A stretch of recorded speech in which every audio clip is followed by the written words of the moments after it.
नमस्कार दोस्तों। आज का टॉपिक है वास्तु दोष के प्रकार और कैसे पहचानोगे वास्तु दोष को, इसके बारे में हम लोग बातचीत करेंगे दोस्तों। परंतु एक कमेंट्स मैंने पढ़ा था, किसी शास्त्री ने नैऋत्य कोने के द्वार के बारे में बातचीत की थी। कमेंट्स के अंदर कई लोग ने कहा था कि हमारा भी नैऋत्य कोने का द्वार है और उसमें हमें सुख शांति प्राप्त होती है। तो दोस्तों, शास्त्री ने उनका नेगेटिव इफेक्ट बताया था, परंतु जिसने कमेंट किया वो पॉजिटिव बातें की। दोस्तों, मैं आपको एक बात बता देना चाहता हूं कि वास्तु पुरुष जब घर के अंदर या भवन के अंदर सोया हुआ रहता है, तब आपकी लाइफ जो हिसाब से चलती है, जो रूटीन रहता है लाइफ का, धंधे में बरकत होती है तो बरकत होती है, नौकरी धंधे में बरकत होती है, नौकरी धंधे में बरकत होती है, घर में खुशियाँ रहती है तो खुशियाँ रहती है जब तक वास्तु पुरुष सोया हुआ है। और अगर वास्तु दोष घर के अंदर है और वास्तु पुरुष जागृत हो गया दोस्तों, तो समझो कि जहां जहां दोष, जो कोने का दोष होगा, जैसा दोष होगा, उस प्रकार की इफेक्ट घर के अंदर आएगी और आपको, घर के मालिक को, घर के सभ्य को परेशान करेगी, तकलीफें करेगी दोस्तों।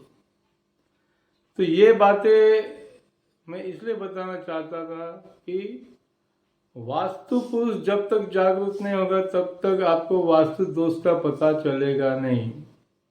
वास्तु दोष कैसे पता चलेगा? अचानक एक स्मूथ लाइफ जी रहे आप और अचानक लाइफ के अंदर टर्निंग पॉइंट आया, कहीं तकलीफें आ गई और तकलीफें कंटिन्यू रही, जैसे कि बीमारी, या तो कोई एक्सीडेंट हो गया अचानक, या तो बिजनेस के अंदर घाटा आना चालू हो गया, या तो घर के अंदर संबंधों में दरारें पड़ने लगी, तो पहले हमें वास्तु शास्त्री को बुलाकर घर का वास्तु चेक करना चाहिए। क्योंकि उस वक्त समझ लो कि वास्तु पुरुष, वास्तु देव जागृत हो गए आपके घर के। इसलिए दोस्तों, ये बात सही है कि वास्तु दोष लगता है कोई भी मकान में अगर वास्तु के नियमों के आधारित मकान न बना हो। तो जब तक वास्तु पुरुष जागृत नहीं होता है तब तक लाइफ स्मूथ चलती है। तो आइए दोस्तों, मैं आपको बताता हूं कि वास्तु दोष के प्रकार। दोस्तों, वास्तु दोष के प्रकार 4 है। एक, आंतरिक वास्तु दोष। दूसरा, बाह्य वास्तु दोष। तीसरा, पर्यावरण वास्तु दोष। और चौथा, आपको तो मालूम है, कई वास्तु शास्त्र ने बता दिया है और हर एक वास्तु शास्त्री और पंडित बताते हैं कि दिशाओं का वास्तु दोष। दोस्तों, तो आप कैसे पहचानोगे और कैसे पता चलेगा कि आपके घर के अंदर आंतरिक वास्तु दोष है? आंतरिक वास्तु दोष दोस्तों मानव सर्जित होता है।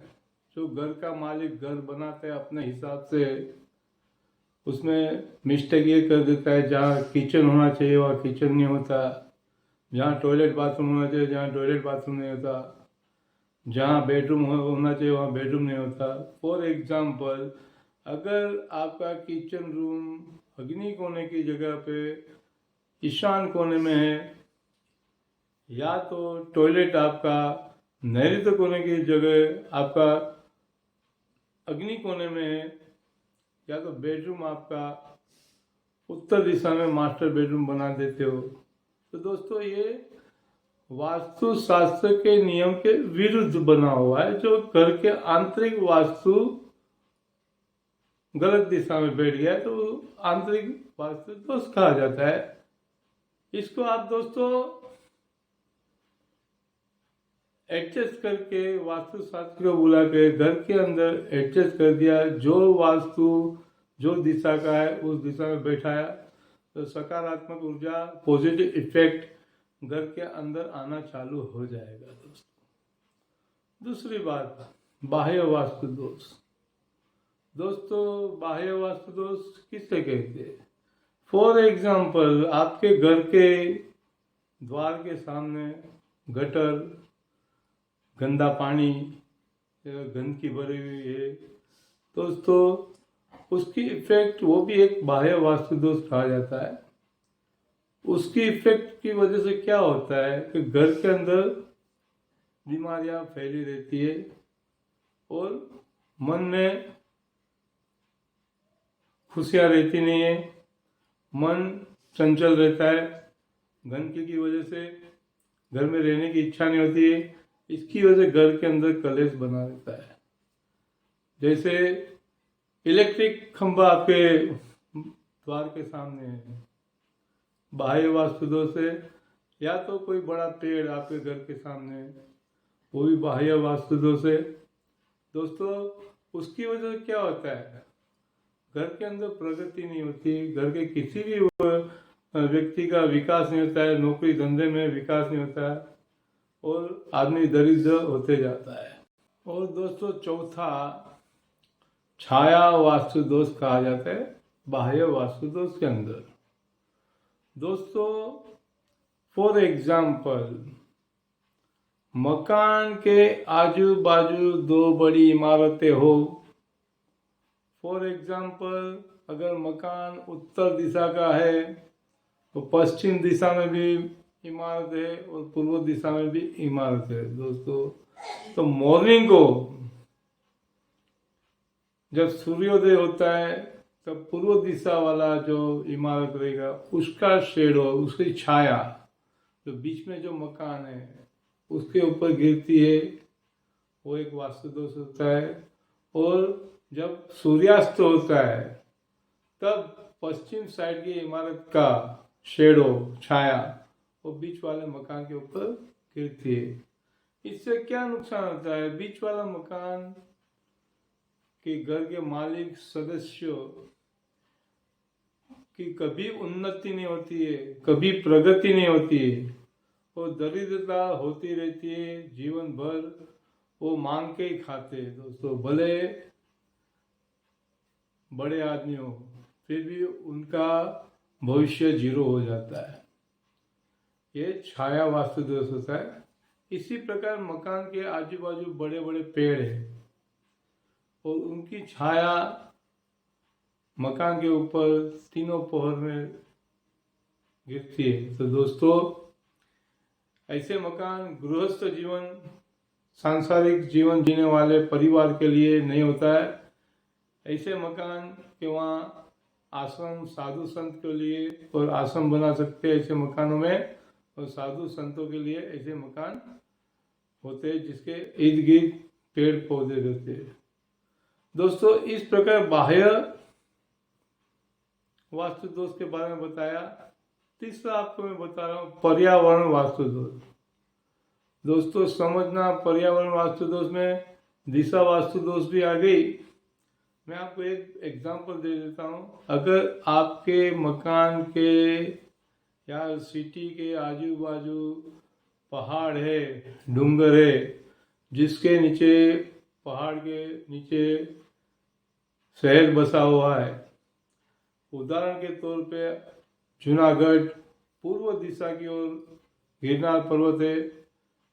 जूनागढ़ का जो विकास होना चाहिए वो विकास हुआ नहीं है। उसके जब दूसरे जो शहर है, अहमदाबाद, कच्छ जिला, सौराष्ट्र, उसका काफ़ी विकास हुआ है, पर जूनागढ़ जिले का विकास नहीं हुआ है दोस्तों। एक पर्यावरण दोष है कि पहाड़ का शेडो, पूर्व दिशा का जो पहले फ्लोर का जो शेडो है वो जूनागढ़ शहर के अंदर होके जाता है, इसके लिए वहाँ विकास हुआ नहीं है दोस्तों। आपको तो मालूम है, दूसरे सब दिशाओं के बारे में, आपको दिशा दोष के बारे में मालूम है, कई पंडितों और शास्त्रियों ने आपको बताया है दोस्तों। वीडियो लंबा हो रहा है इसलिए मैं यहाँ स्टॉप कर रहा हूँ। अगर मेरी बातें आपको पसंद आई दोस्तों आप समझ गए हो तो प्लीज़ दोस्तों मेरी channel vastu and construction tip को लाइक और सब्सक्राइब करो, शेयर करो, कमेंट्स करो। दोस्तों कमेंट्स करने में कंजूसाई मत करो, कमेंट्स करो, जवाब मिलेगा आपको। और आपको जो भी प्रॉब्लम्स हो आप मुझे बता सकते हो, आपको जवाब दूंगा मैं। थैंक यू, धन्यवाद।